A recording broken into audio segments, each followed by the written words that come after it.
नमस्कार दोस्तों, आप सभी का हमारा दृष्टिकोण चर्चा में स्वागत है। और मैं मुकेश कुमार सेन, मेरे साथ है गोविंद नारायण भार्गव जी। नमस्कार। तो सर, आज का जो हमारा विषय है वो है चुनाव। और चुनाव में आज हम देखेंगे राजस्थान विधानसभा चुनाव 2023 के। तो इस विषय पर आज हम चर्चा करेंगे। तो हम गोविंद जी से जानना चाहेंगे कि 2023 के जो विधानसभा चुनाव आने वाले हैं वो किस तरह के हैं सर। राजस्थान के जो आने वाले चुनाव हैं 2023 विधानसभा के, वो बहुत ही दिलचस्प होने वाले हैं। मुझे ऐसा लगता है मुख्य मुकाबला हमेशा बीजेपी कांग्रेस के बीच में रहा है इसके अंदर, लेकिन अब की बार और पार्टियों भी अपनी किस्मत आजमाएंगी और बड़े ज़बरदस्त तरीके से आजमाने वाली हैं। क्योंकि जो जैसे आप पार्टी है वो भी अब की बार कई मुद्दों के साथ आ रही है। तो अब देखेंगे कि जनता कौन सी पार्टी के साथ कितना अपने आप को कनेक्ट महसूस करती है, अपने आप को उनके करीब पाती है। क्योंकि जिसको सबसे ज़्यादा वोट मिलेंगे, इसका मतलब यही माना जाएगा कि आम जनता उनके ज़्यादा करीब रही। बिल्कुल सर। उनके मुद्दों से या उनके जो वादे हैं चुनावी, उनसे प्रभावित रही। बिल्कुल सर, जनता उसी के साथ रहती है जो भी पार्टी आती है, वो उसके जो घोषणाएं हैं वो बिल्कुल सटीक हो और वो जनता को उनकी जनता के जो मुद्दे हैं वो उनको कहाँ जगह मिलती है सर। नहीं, सही कह रहे हो आप कि जो घोषणाएं करेंगे वो जनता को कितना प्रभावित करती हैं। ये बहुत बड़ा एक दिलचस्प मोड़ होता है किसी पार्टी के लिए, उसको वोट प्राप्त करने के लिए भी। तो अब हर पार्टियों को जब घोषणा पत्र वो जारी करेंगी तो इस बात का तो हर पार्टी ध्यान रखती है कि हम ऐसे कौन से जो वादे करें जिसको हम आम जनता को प्रभावित कर सकते हैं। हाँ, वो वादे पूरे करती है या नहीं करते हैं वो लोग, वो एक अलग विषय हो जाता है। नहीं सर, बिल्कुल सर, वो पार्टी जो भी आती है सर वो घोषणाएं तो करती है, लेकिन घोषणाएं कहाँ तक किस स्तर तक उनकी जाती है उसका तो जनता को ही मालूम है सर। नहीं, बिल्कुल। वादे तो चुनाव के वक्त ऐसे होते हैं कि जो बहुत सारे वादे तो ऐसे होते हैं कि जो पूरे हो ही नहीं सकते, किसी कीमत पे नहीं हो सकते, लेकिन वो वादे होते हैं। अभी आम जनता को तय करना होता है अपने विवेक से कि जो कैंडिडेट हैं या पार्टियां हैं वो हमसे कोई वादा कर रही हैं तो क्या वास्तव में पूरे हो सकते हैं। क्योंकि जो वोट देती है जनता वो वादों के ऊपर ही तो देती है। बिल्कुल सर, बिल्कुल सर, ये वादों के ऊपर ही तो चुनाव होते हैं और जनता उसी को वोट देती है सर। तो सर, इस चुनाव के अंदर सर क्या बदलाव देख रहे हैं सर आप।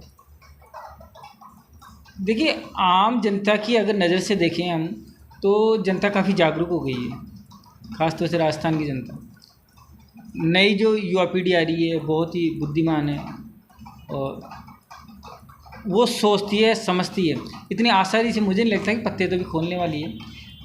लेकिन जब भी पार्टियां आम जनता के पास जाएंगी तो वो एनालिसिस ज़रूर करेगी किसी भी चीज़ के ऊपर, हर वादे को, और उसके बाद में ही वोट के लिए डिसाइड करेगी। हाँ, मैं इतना ज़रूर कहूँगा कि योग्य उम्मीदवार को ही आम जनता को वोट देना चाहिए, सोचना चाहिए, समझना चाहिए। क्योंकि एक योग्य जो उम्मीदवार होता है, जो आपकी समस्याओं को समझता है, आपके बीच में से होता है, वो आपके लिए ज़्यादा बेहतर वर्क कर सकता है। बल्कि जो जनता के बीच में रहता है सर। बिल्कुल, जो जनता के बीच का ही होता है और जनता के बीच में रहता है हमेशा। तो गोविंद जी, मैं ये जानना चाहता हूँ कि सड़क, पानी, बिजली और अपराध, क्या इन समस्याओं के साथ पार्टी को आगे आना चाहिए। देखो, मुख्य चुनाव के मुद्दे यही हैं, सड़क, पानी, बिजली और अपराध। ये अगर आपके शहर के अंदर या आसपास अपराध बढ़ रहे हैं तो आप किसी चीज़ को आप निःशुल्क प्राप्त कर रहे हैं, उसका क्या अर्थ रह जाता है।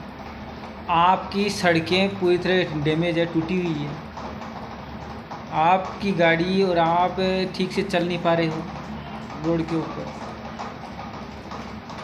बिजली की व्यवस्था सही नहीं है, लाइट आई नहीं रही है, जा रही है, भोजन आपको रंग से मिल नहीं पा रहा है, तो बाकी चीज़ें गौण हो जाती है। लेकिन अब ये निःशुल्क की जो परंपरा स्टार्ट हुई है उसके अंदर एक प्रकार से जनता को ये बोला जाता है कि देखो भैया, मैंने मोबाइल दे दिया आपको, अब बाकी चीज़ों को भूल जाइए। मैंने आपको खाद्य सामग्री फ्री में दे दी है, आप रोज़गार की बात मत करना मेरे से। बिल्कुल सर। तो अब आम जनता को ये चीज़ देखनी है कि हमें किस तरीके के जो पार्टियां हैं या उनके मुद्दे हैं या जो कार्य कर रही है, कार्यशैली क्या है, उस हिसाब से हमें वोट देना है। जागरूक तो अब जनता को ही होना है, और जागरूक जनता है भी। देखो, हर पार्टी के पास ऐसे कार्यकर्ता अवश्य हैं जो आम पब्लिक से जुड़े हुए हैं, आम पब्लिक के बीच में रहते हैं। तो क्यों ना वो पार्टियां उन लोगों को टिकट दे दिए, क्योंकि देखो पार्टियां क्या चाहती है, उनके उम्मीदवार जीते। तो जो आम जनता के बीच में रहता है, जिन्हें आम जनता पसंद करती है, उन कार्यकर्ताओं को तो पब्लिक जिताएगी ना। तो आप उन्हें ही टिकट दे दो। बिल्कुल सर, उन्हीं को टिकट देना चाहिए और उन्हीं को मौका देना चाहिए सर, बिल्कुल ही। और सर जैसे कि देखे जा रहा है सर, अपराध जो बढ़ते जा रहे हैं सर, उस पर क्या होगा सर? मतलब ये तो मतलब दिन ब दिन बढ़ते ही जा रहे हैं सर।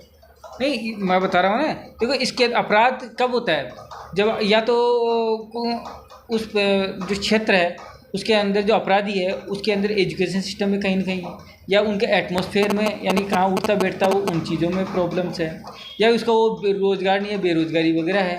तो आप जो जनता है, आम जनता के इन समस्याओं को दूर करने के लिए रोज़गार की प्रॉपर व्यवस्था करनी पड़ती है, सरकार को ध्यान देना चाहिए। जी, सरकार तो सर रोज़गार तो सर निकाल भी रही है, लेकिन कहीं ना कहीं सर जैसे रोज़गार के अवसर तो दे रही है, और जैसे कि ये अभी एग्ज़ाम भी करवाए, लेकिन एग्ज़ाम में भी कई जगह सर ये पेपर लीक का जो मामला है वो बहुत गरमाया हुआ है सर। नहीं, पेपर लीक वगैरह तो है ही, ये तो एक भ्रष्टाचार का दूसरा नाम हो गया भाई, ये तो भ्रष्टाचार व्याप्त है, इसलिए ऐसा हो रहा है।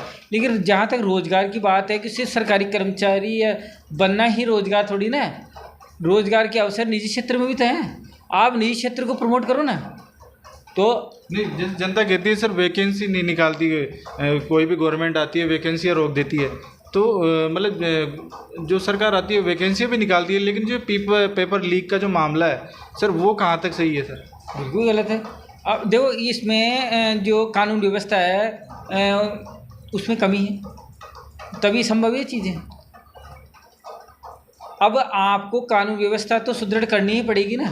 मैंने अभी यही तो बात बोली ना आपको कि आप निःशुल्क कोई चीज़ दे रहे हो, बहुत सारी चीज़ें, तो आप बाकी चीज़ों पे से ध्यान थोड़ी हट जाएगा जनता का।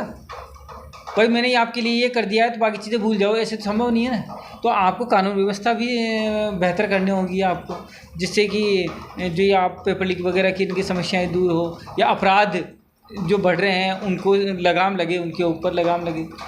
सड़क आज आप चलते हैं तो ज़्यादातर सड़कें टूटी हुई होती हैं।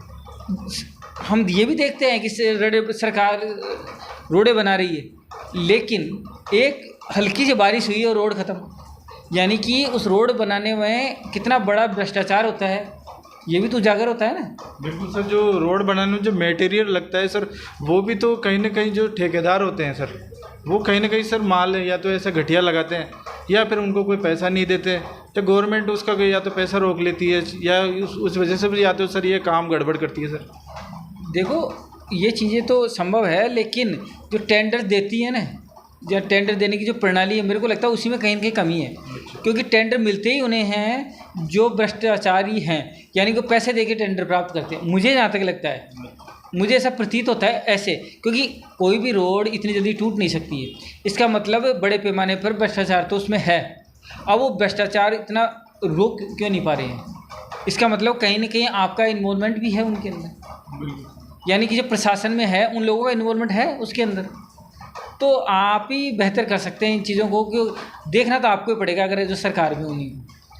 तो अब आम जनता हर चीज़ देखती है, जनता पर निर्भर है सर। जनता जिस उम्मीदवार को लाएगी, वो जो काम अच्छा करेगी उसी को आगे लाएगी सर। और फिर हमारे जो चुनावों के अंदर जातिवाद भी बहुत ज़्यादा हेवी हो जाता है, धर्म जातिवाद, इनका बहुत फ़र्क पड़ता है कि ये हमारे जाति का है तो साहब हमें इन्हीं वोट दे देते हैं, या हमारी जाति के उम्मीदवार को इतने टिकट मिलने चाहिए,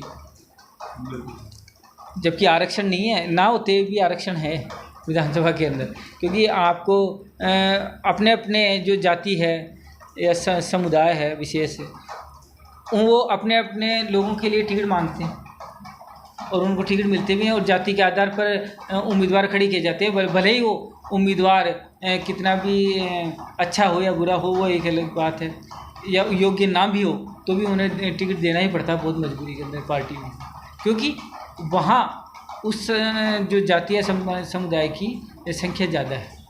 तो सर जो जातिगत जो वोट डलते हैं सर, तो उसमें जो अपनी जो आने वाली जो सरकार है वो कहाँ तक मतलब काम कर पाएगी अगर ऐसे जातिगत अगर वोट डलेंगे तो? नहीं, सही कह रहे हो आप। देखिए सेंट्रल के अंदर जब चुनाव हुए थे जातिवाद लगभग ख़त्म हो गया था। वहाँ जिस तरीके से वोट पड़े थे उसमें जातियों का महत्व ना रह करके केंद्र के जो उम्मीदवार हैं उनके ऊपर वोटिंग हुई थी। स्टेट के चुनाव में भी ऐसा ही होना चाहिए कि जो उम्मीदवार आपके यहाँ टिकट जिसको मिला है उसको देख करके आपको वोट करना चाहिए, नहीं कि ये सोच करके कि ये फला मेरे जाति से संबंधित है या समुदाय से संबंधित है, तो सिचुएशन बदलेगी। बिल्कुल सर, बदलनी भी चाहिए सर। जब तक परिवर्तन नहीं होगा तब तक सर विकास नहीं होगा सर। मेन तो यही है सर। बिल्कुल सही कह रहे हैं आप। और प्रचार प्रसार देखो यूथ को आगे आना पड़ेगा अब, है ना। और अब यूथ कितना इस चीज़ को लेके आगे बढ़ रहा है और लोगों को समझाता है कि हमें वोटिंग किस आधार पे करनी चाहिए। हालांकि समझदार है, अब आने वाली जो पीढ़ी है, जो वोटर आ रहा है वो काफ़ी समझदार आ रहा है, ऐसी कोई बात नहीं है। लेकिन सर जो मैंने देखा है सर, जब इलेक्शन वोट आते हैं तो कई जो होते हैं वो बोलते हैं कि सर मैं तो वोट डालने ही नहीं चाहूँगा सर, मेरे को तो किसी पार्टी से कोई मतलब ही नहीं है सर, मैं तो सिर्फ नोटा को ही वोट दूंगा। तो सर ये कहाँ तक ठीक है सर?